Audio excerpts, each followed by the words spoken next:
Hi everybody, Linda here. Um, a little bit of a different situation to share with you today. Um, I'd like to introduce you to somebody. Okay. This is Simon. Say hi, Simon. Say hi. We just recently adopted Simon, as in just a couple of days ago, and his story prompted me to share a perspective on the manifestation of the abundant life. So, we have always had pets, always had pets, and we've always had somewhat of a menagerie. As the kids got older and pets came to the natural end of their lives, we just started making a decision not to take on any more responsibility. So the house has been pretty quiet for a while. And I actually wasn't, hey. We were enjoying the freedom from fur and schedules and responsibilities and weren't really actively thinking about getting another pet. And then, just out of the blue, I decided that it was too quiet and we needed something warm and, warm and fuzzy here.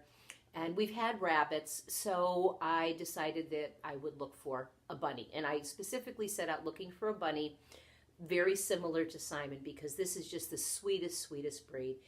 And I opted to find a bunny through a local wonderful rescue organization called Hop Along Hollow.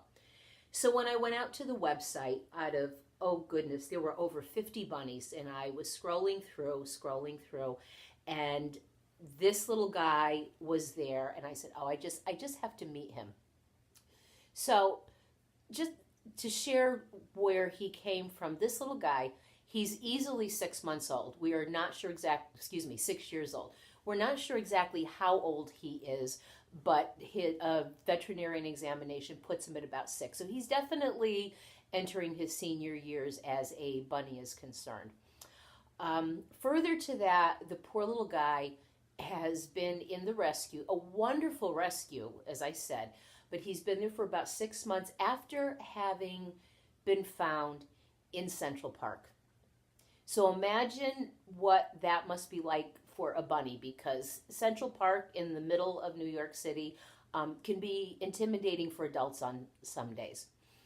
So as I went down to meet Simon and speaking with the gal that runs the rescue, and getting to know him and taking him out and holding him and petting him, Simon was highly opinionated, and Simon really wasn't interested in coming home with me, and he made that known. He just turned his back on me.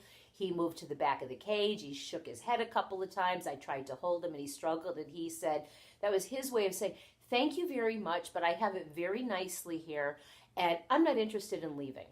And again, it's a wonderful rescue. He was in his own cage, but surrounded by other bunnies, so wasn't like he was in a dark place of isolation.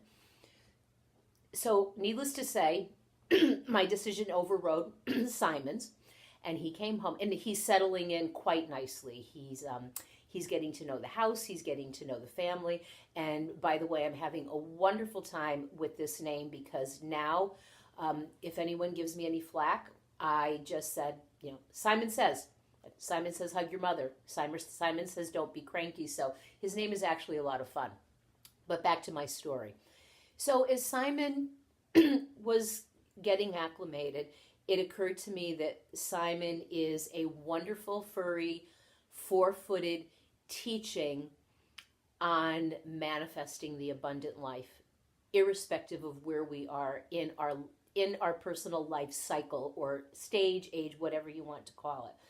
So the lesson is, life may not always be a walk in the park. And when things go sideways, it can happen at any phase of life, right? Beginning, middle, end. And very often, it is the kindness of strangers that will swoop in and rescue us. So never turn your back on the extended hand, the outreach of a stranger. Always remember that the kindness of a stranger and the circumstances that come out of that contact may only be an interim step. That may be the bridge. In this case, that was Simon's situation. Hopalong Hollow was the bridge to what will now be the abundant life for Simon. Simon will have abundance in that every single need of his will be met and then some. He will be lavished with so much love he probably won't be able to stand it. But this critter will never again have to worry about going for another unpleasant walk in the park. The park from now on will be green grass, beautiful pastures, sunshine, and a never-ceasing love at home. And this all true in his senior years. So, irrespective of where you are, irrespective of what life has tossed in front of you, take an example from Simon. Never lose faith and never assume that your current conditions are final. With that, Simon and I say namaste, and Simon says, God bless.